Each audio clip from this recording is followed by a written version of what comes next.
Alright guys, got some goodies here I had to share. It's kind of funny. About 2 years ago I bought a Jaguar XJ6. It was a 1982 model. The engine was knocking, so I decided to do a small block Chevy conversion on the car.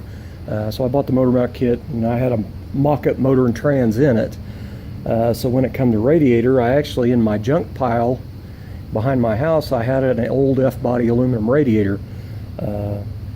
So I brought it around, and it was going to be perfect for that Jaguar. It was going to go right in there pretty simple.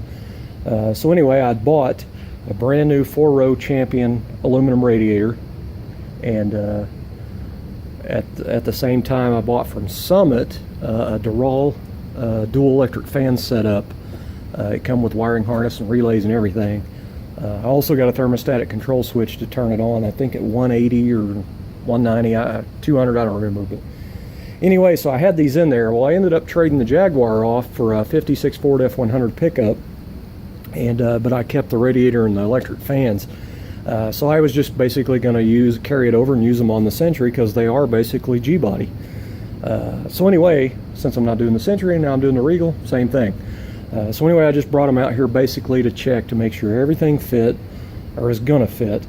And now this was a crapshoot. I just did it off of measurements, and I got to tell you, this is going to work perfectly. I do have the radiator top plate from like an Oldsmobile, and I actually had bought a reproduction decal for a Grand National that talks about the electric fan. I can't remember, I think it goes here or something, but anyway, it's in the house in a package, so it'll go on here after it's painted. But what's cool is the radiator fit right in there, of course.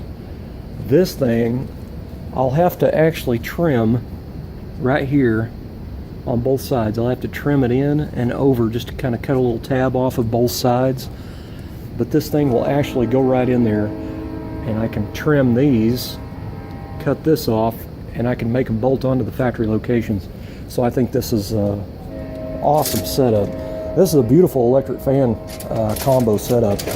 I don't remember what I paid for this. I know it was pretty high, but that's going to be pretty awesome in there. I don't remember the CFM rating on this, but I think it was pretty crazy. I know it'll work excellent for a primary fan, but anyway, at least in my salvage yard junker car, at least I'll have a nice cooling system, huh? Anyway, I thought that'd be kind of cool, so I'm basically just checking all this out to see what all I need to do. It was raining a while ago, and I need to get out there to my Century and pull the body up so I can get to that fuel line. So I was kind of waiting until the rain stopped so I can go back out there, so I thought I'd do this in the meantime, checking this out. But anyway, that's kind of cool. I don't know if this is factory or not. This core support come off an 81 Century 4-door, and these look a little bent up. They look really bent up, but I had another set that's straight, so I'm going to replace those in this, because this is a core support I'll be using on this Regal. I got to replace this too. This looks like it's bent, but I have 2 or 3 of those in a box in the shed. But anyway, I have a condenser. I pretty much have all the air conditioning stuff, except I'll probably buy a new the rubber hose assembly, a replacement from O'Reilly's. As far as the hard aluminum one, I've got all that stuff, but I definitely want air conditioning on here. So anyway, thought that was pretty cool and worth noting. I can't believe that dual electric fan setup's going to be that simple to install.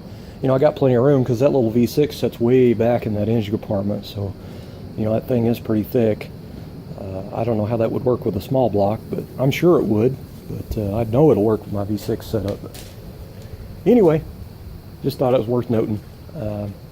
If you're interested in that fan combo, there's the number right there, 16927. And it is a Derale, however the hell you say that. I've heard it said, you know, pronounced different ways, but I always call it Derale. So anyway,